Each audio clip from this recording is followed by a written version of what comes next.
હા, હવે જોઈએ તબક્કા મુજબ આગળ. એક પ્રશ્ન એવો આવ્યો કે પૂજ્ય શ્રી આ ભેદવાદી લખ્યું છે કે સાંભળ્યું છે, એ ભેદવાદી કોને કહેવાય? હા, કે ભેદવાદી કોને કહેવાય? તો એના સમાધાનમાં ભેદવાદી એવાને કહેવાય કે જેને પોતાનો જ સ્વાર્થ જોતો હોય, જે પોતાના જ વગ જોતો હોય, સામાનું થવું હોય એ થાય. ટૂંકમાં જેને અભેદની ખબર જ નથી એ જ ભેદવાદી કહેવાય છે. આમ ધર્મના બહાના ઓઠે ગુરવા લોકો બધા ભેદવાદી છે. શાસ્ત્રો જેને ભરવાડ કહે છે, ભરવાડ એટલે એનો અર્થ એ નહીં કે કોઈ વ્યક્તિ માલધારી કે પછી કોઈ જ્ઞાતિવાદને ભરવાડ કીધા હોય, પરંતુ જે અંદર પેટે અહંકાર સહિત ધર્મને ધંધો બનાવ્યો હોય એ બધા ભેદવાદી કહેવાય. આમ પરંતુ જેને કોઈ પણ પ્રકારનો ભેદ સ્વપ્નામાંય ખબર નથી એ અભેદી કહેવાય છે. એટલે કે ગુરવાઓને બાદ કરતા જે સદગુરુ છે એ ફક્ત ભેદવાદી નથી, કારણ કે એને તો કરુણા અને કલ્યાણની લાગણી હોય છે. જેને પોતાનો કોઈ પણ આગવો કે ગર્ભિત સ્વાર્થ નથી. નીરજ મહારાજ પણ એવાને કહે છે કે પરમાર્થ કે કાજ કહું મેં બાત બીરાની. કૃષ્ણ ભગવાન પણ એમ કહે છે કે ધર્મના માટે સંભવામી યુગે યુગે. જે પુરુષો આજ સુધી અત્યાર સુધી હવે પછી પણ જેને પારમાર્થિક કામમાં જીવન પૂરું કરી દીધું એ બધાય અભેદવાદીઓ કહેવાય. જેને કોઈ પ્રકારનો ભેદ નહીં, મારા તારા જેવું કશું સહજ નહીં. પરંતુ જેને વ્યક્તિ વચ્ચે જુદાઈ જણાતી હોય, એક વ્યક્તિથી બીજો વ્યક્તિ જુદો છે, માણસ વચ્ચે જેને જુદાઈ જણાતી હોય, બીજું માણસ અર્થાત વ્યક્તિ અને વસ્તુ એટલે કે પદાર્થ, આ બેના વચ્ચે જેને જુદાઈ જણાતી હોય, ત્રીજું બે પદાર્થો વચ્ચેની સમાનતા ના દેખાતી હોય, અર્થાત જુદાઈ દેખાતી હોય, એક મહત્તા એક ગૌણ, આવી જેને જુદાઈ જણાતી હોય, એટલે કે અનંત વિવિધ પદાર્થો જેની નજરે દેખાય છે, જેને વસ્તુ વચ્ચે ભેદ કહેવાય. બીજું જેને પારકો અને પોતાનો એવું લાગે છે. સંપ્રદાય વચ્ચે વધઘટના ભેદ જેને લાગે છે, અર્થાત જેને નર નારી વચ્ચે જુદાઈ દેખાય છે. આમ જેને નારીનું મુખ જોવાની સખત મનાય છે, મુખ જોતા જ નથી, એ પણ એક ભેદ છે, દૂર રહે છે એમ.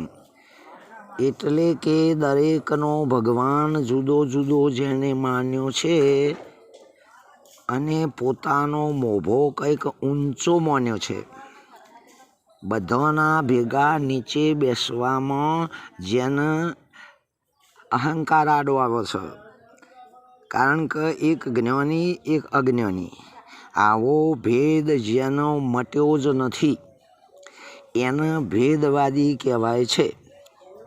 જેને સાચું કહેવા જતાં હજારોની વચ્ચે આપણું ઇન્સલ્ટ કરે અને એ ઇન્સલ્ટ અપમાન કરતો જરાય શરમાતો જ નથી, અર્થાત બોલે છે એ વ્યવહારિક જેવું આપણને લાગે, સાચા જેવું લાગે, પણ એ વર્તન કરવા એમાં તૈયાર છો જ નહીં. કહેવા જતાં તમે આ વાતને શું જાણો? આપણે એમને સાચું કહીએ તો આપણને ધર્મનો કે શાસ્ત્રોનો સહારો લઈને આપણને બંધ કરી દે કે હજુ તમારી નજર જ બદલાણી નથી, હજુ તમારે કોઈના જ્ઞાની પુરુષના દોષ જોવા જ નહીં, નહીંતર તમને જ્ઞાન નહીં. આવી રીતે આપણને જાહેર વાક્યોથી આપણી બોલતી બંધ કરાવે અને ભેદવાદી કહેવાય ને કહેવાય. હા, એટલે કે જે મહાન ભેદવાદી અર્થાત તો વાણીનો જાદુગર જેને કહેવાય, એવાના સંગમાં એવાના બોધથી કદાપી પણ આપણને આત્મનિર્તિશય સુખ મળવાનું નથી. કારણ કે એ ભલે બોલે આત્મા, પણ એને ખુદને જ ખબર નહીં, એ ભેદવાદી. કારણ કે તેમને જેટલો ભેદ છે એટલી હદ પણ છે, અને તે ધર્મના નિમિત્તે જુદા જુદા વાડાઓ સંગઠનો ઊભો કરીને એક હદ ઊભી કરી છે, એને ભેદવાદી કહેવાય. એટલે કે હદો ઊભી કરીને દુકાનદારો કે દલાલો થઈ બેઠા છું, જેને વારસાગત ઇજારો કહેવાય, કે જે બીજાના ગ્રાહકોને ફોસલાવી, પટાવી, ગભરાવી કે લોભ લાલચો આપીને મંદ બુદ્ધિવાળાઓને જ મોટો પ્રલોભનો બતાવીને ફરી વાર બોધ કરી દેતા હોય છે. આ એક ભેદવાદીનું લક્ષણ છે. કારણ કે ભરવાડ બોકડાને ઉપાડીને વહાલ નહીં કરતો, વજન જોવે છે. હા, આમ આવા ભેદવાદીઓ સામાની વાહવાહ તેમની પ્રોપર્ટી જોઈને એમના હાથ ઉપર રાખે છે. ખબર નથી કે એમને કાપવા માટે નહીં, એને અમરતા આપવા માટે આવો મીઠી વાણીનો દુરુપયોગ કરતા હોય એને ભેદવાદી કહેવાય. આવા ભેદવાદીઓ પોતાને જ જ્ઞાની કહેવરાવવા માટે આગવા અને ખાનગી સંગઠનો રચતા હોય છે, જેને પ્રલોભન, પ્રતિષ્ઠા, પદવી, પદ કે પછી પૈસાનો જ કોણ જાણે જીવ લેણ રોગ લાગુ પડેલો છે, જે જરા પણ ઝંપીને બેસતા નથી અને બીજી ભાષામાં થતો અડકવા કહેવાય. કારણ કે પેલું આપણે નહીં, આપણા ડોહા કહેતા કે કૂતરું માટી ખાય તો ખબર પડી જાય કે થોડા દાડા મને હડકવા ઉપડશે. આમ જેને રઘવા ઉપડેલો હોય, દોડધામ કરતા હોય, શાંતિ એવું તો જેના બાર ભીતર હોય જ નહીં, આ પણ એક પ્રકારનો રઘવા છે. અને આ ચેપ બીજાને લાગે.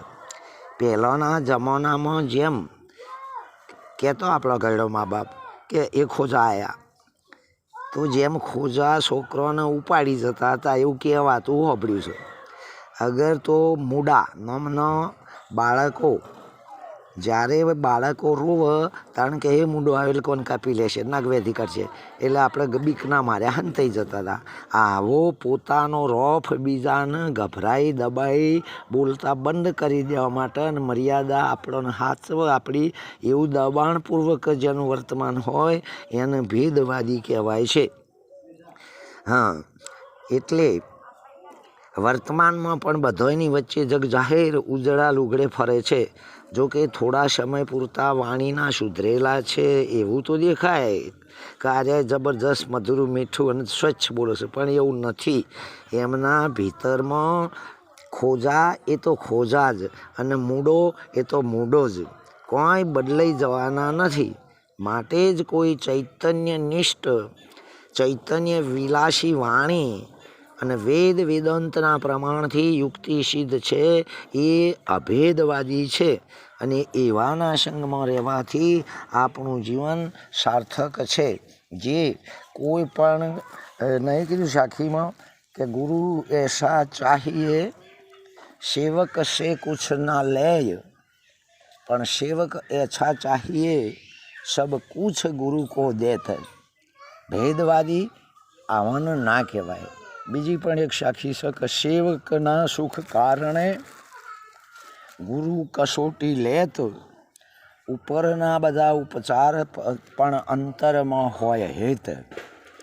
શરણે આવેલાનું એકલું નહીં, સમગ્ર વિશ્વનું ખૂણે ખોંચ રહે, સમગ્ર લોકાલોકનું હિત જેના દિલમાં હોય અને એ સમગ્ર જીવન જેણે પરમાર્થના માટે સંપૂર્ણ પૂરું કરી દીધું, એમાં કેટલી ઉપાધિઓ આવી પણ જે એ વાત ઉપરથી અચ્યુત એટલે ડગ્યા નથી, આવોને અભેદવાદી કહેવાય. અને આવોના શરણે જવાથી જ મારું તમારું કે સર્વનું વગર કીધે કલ્યાણ છે કલ્યાણ કહેતા જે અનાદિ આ કાળથી એક ધારું સદંતર કોઈ પણ કાળના વિભાગ વગરનું જે સુખ આત્મસુખ કહેતા હોય કે જે એ સુખ આપણને પ્રાપ્ત થઈ જાય અગર તો સંપ્રત કરી દે એ જ.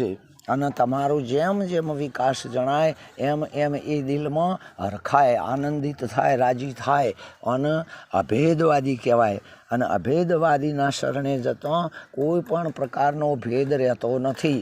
કારણ કે વરસાદ એમ કે નદી નાળો ખાબોચ્યો એની અંદર ભરાઈ જાય તો એ બધો સલકાયા વગર રહેવાનો નથી. પણ જો સમુદ્રમાં જાય તો સમુદ્ર કદી સલકાય નહીં. જે કદાપી પણ સુખ દુઃખથી કે મનવાથી છલકાઈ જ ના જાય અને પોતાની સ્થિતિ એ કદાપી છોડ જ નહીં. અભેદ એટલે દ્વૈત દ્રષ્ટિ જેની વાણીમાં, નેણમાં, વર્તનમાં આવે જ નહીં અને અભેદવાદી કહેવામાં આવે છે. ઓમ તત્સત પરમાત્માય નમઃ.